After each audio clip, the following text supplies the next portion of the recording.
Olá! 2009 não foi um ano calmo para a política. Muitas denúncias de corrupção, de dinheiro na meia, de tráfico de influência, de apadrinhamentos. O Congresso parou meses diante do caso Sarney. Teve ainda a descoberta do castelo do deputado Edmar, a denúncia do mau uso das passagens usadas pelos deputados. Para terminar o ano pouco glorioso, os vídeos que comprometeram a administração do governador Arruda, do Distrito Federal, que teve de sair do Democratas para não ser expulso. Mas 2009 foi também um ano pré-eleitoral, que teve participação ativa do presidente Lula e seus discursos sempre polêmicos. O que andou muito bem foi a economia, vencida a tormenta da crise internacional. E agora, em dezembro, a esperada e frustrante COP15 em Copenhague, ou que fez muito barulho e não chegou a lugar nenhum. Assim será o Fatos e Versões dessa semana, o último do ano, com João Bosco Rabelo, do jornal Estado de São Paulo, e Valdo Cruz, do jornal Folha de São Paulo. Bem, nós vamos começar pelo que teve de pior na política brasileira. O Congresso teve um ano de contos de fadas às avessas, ou melhor, uma história de terror. Em 2009, as histórias que saíram do baú do parlamento foram de fazer criança chorar. Tivemos castelos construídos com dinheiro sombrio e deputados voando por aí com dinheiro público. Descobrimos histórias secretas de famílias e de fantasmas. E vimos até arquivilões comandando esquemas escuros, escondidos em mansões. Ouvimos profecias de que tudo mudaria. Mas a política tem dessas coisas. E as promessas ficaram para o ano que vem. Com a pouca produção ofuscada pelos escândalos, o Congresso passou o ano em branco. E sujo pelos farelos do panetone amargo do mensalão do Democratas, em Brasília. Olha só, o jornalista Fernando Rodrigues tem um blog, ele costuma catalogar o número de escândalos que estão surgindo por aí. E ele chama Monitor de Escândalos. Ele contou mais de 100 escândalos, pequenos e grandes, nesse ano. É incrível, a série de escândalos, um surgindo após o outro. A novidade, que não, assim, a única coisa que não foi novidade é que até agora nenhum deles resultou em nenhuma punição. É incrível, você vê cada um, você vê todos foram acontecendo por sequência e não houve punição. Terminamos como sempre. Novidade, muitos escândalos. A única coisa que aconteceu no Senado foi a demissão do Zogby, que era o diretor de recursos humanos. Quer dizer, a ala política não aconteceu nada, né, Bosco? Nem vai acontecer, né? O Zogby, o próprio HCL escapou, né? Quer dizer, ali foi feito um... Eu até escrevi outro dia que o presidente Sarney gastou R$250 mil para sair dessa crise. Que foi o que ele pagou à Fundação Getúlio Vargas por uma reforma que não saiu do papel. Exatamente, uma encomenda que não... Sabe o que é triste nesse caso? É o seguinte, acaba a pressão, a máquina pública para. Assim, eles estavam falando, vamos fazer a reforma quando estavam debaixo de pressão. A pressão acabou, ninguém mais fala em reforma, a reforma não foi implementada e a gente corre o risco de começar o ano que vem com uma máquina do Estado continuando inchada, pouco produtiva e ainda um grande cabide de empregos. Isso é incrível. Aquele ditado clássico, né? Você muda tudo para deixar tudo igual. Exatamente. Eu acho que o Sarney foi mais ou menos isso. Contratou, como você disse, a Fundação Getúlio Vargas. Ela apresentou um projeto. Esse projeto foi suplantado por um projeto do próprio Congresso, da própria primeira secretaria, para ser votado em um dia, com 600 artigos aí.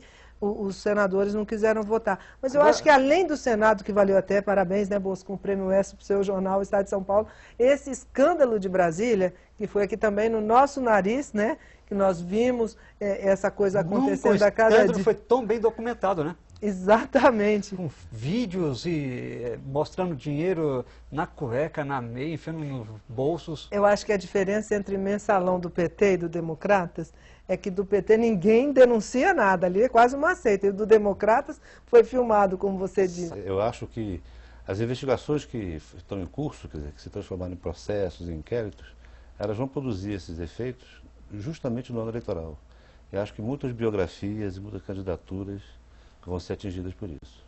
Podem naufragar. Já que você falou em candidaturas, vamos passar para o outro lado da política, a construção de chapas, candidaturas, discursos eleitorais, alfinetadas. Falta muito para as eleições, mas os partidos passaram o ano com o bloco na rua. Pareceu que 2010 tinha chegado antes. A pré-campanha virou campanha. Pré-candidatos discursaram como se estivessem em palanques. Os padrinhos entraram na briga. Qualquer pessoa já sabe quem são os candidatos no ano que vem. Lula fabricou sua escolhida, a ministra Dilma Rousseff, que superou um câncer ao longo do ano.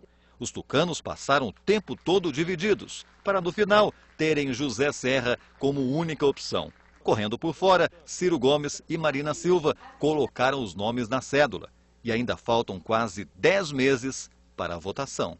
Continua o suspense, né? Porque definiu-se a candidatura de José Serra, não por uma iniciativa dele, mas até por exclusão, né? Mas continua o suspense em relação ao vice dele, né? É a grande incógnita desse ano, porque... Você acha que pode ser o Aécio? Eu já acreditei nessa hipótese com mais força. Eu cada dia acho que ela fica mais remota. Eu acho que vice é problema para todo mundo, porque a Dilma vai ter um vice do PMDB. Mas aquela frase do presidente Lula dizendo que precisa de uma lista tríplice não foi um deslize, né? Foi um recado. E eu tentei entender o que ela quis dizer com isso. O PMDB fica desesperado quando fala que não é o Michel Temer. Eles dizem que não existe a possibilidade de não ser Michel Temer o vice da Dilma. Aliás, ele foi à festa de fim de ano na Granja do Torto e a ministra Dilma não foi, ficou desencantada, porque ela estava muito gripada e foi fazer exames no dia seguinte e depois saiu de férias, enfim. Mas a história da vice é a seguinte: o presidente Lula tem dito que ela é que tem que escolher. E dizem que ele enumera os vices indicados por partidos que sempre dão problema. O vice de Ieda Cruzes, que era do Democratas, denunciou a própria de Ieda. O Henrique Eduardo Alves foi o primeiro, passado, né? o primeiro vice de José Serra, não emplacou. Guilherme Palmeira foi vice de Fernando Henrique, não emplacou. Então ele fala que tem que ser alguém que complemente... Você acha que seria a preferência dele? Meirelles. O Meirelles? Eu acho. Você acha que tem chance do Meirelles ser o vice da Dilma? No PMDB, a menos que haja uma intervenção direta do presidente Lula. Sabe o que eu acho nessa questão? É o seguinte, a questão do vice vai depender muito do cenário. Se a Dilma estiver bombando, vamos supor que você está chegando lá no início da campanha, no campanha não dá porque tem que ser um pouco antes a definição, mas em março, se tiver 30%, estiver muito bem nas pesquisas... Pode ser junho, né, para definir o vice. Ela vai ter o poder de escolher o vice. Agora, se a Dilma ainda estiver um pouco patinando, ainda não estiver totalmente forte, quer dizer... Ela está numa situação boa, mas se ela não despontar rapidamente como realmente uma candidata muito forte, aí o poder do PMDB vai fazer, não, nós vamos escolher o vice.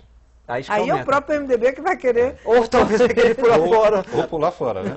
Ou querer pular fora. O próprio Temer diz isso, né? Que o momento é que vai definir isso, né? Agora, eu percebo que a candidatura Meirelles, quer dizer, ele como vice, cada vez vai ficando um pouco mais corrente essa tese de que será ele. É a tese de que isso tranquiliza os mercados, que isso, o mercado interno e o mercado externo. Embora que já tenha gente dizendo que quem vai ter que fazer uma carta aos brasileiros agora é o José Serra, né? Exatamente. A Dilma, eles falam que o presidente Lula diz que tem que se complementar, tem que ser goiabada com queijo. Não pode ser só queijo nem só goiabada. Quem é a goiabada e quem é o queijo nessa história? Sei, quem é o mais doce? Acho que o Meirelles nesse caso, porque a Dilma é um pouco mais salgada. É o queijo curado, né? digamos assim. Mas, enfim, eu acho que na oposição, a oposição ainda tem a condição de favorita na disputa, porque o Serra ainda está em primeiro lugar.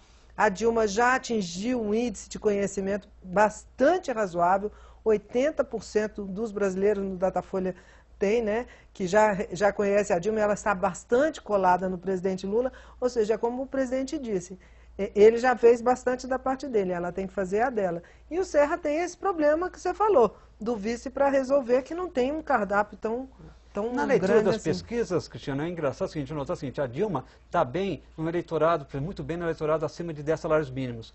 E ela não está muito bem ainda na classe D e E, que, segundo os analistas, é onde o Lula pode ter um poder de transferência de votos maior. E por isso, eles acreditam que a possibilidade dela crescer nas pesquisas nos próximos meses é maior. Mas isso é futurologia, né? Eu acho que o crescimento da Dilma, daqui para frente, só acontecerá dentro da campanha. Porque ela já tem 80% de visibilidade. E chegou nesse índice. Agora só a participação dela na campanha que pode alterar isso. Mas 2009 foi um ano bom para ela. Ela superou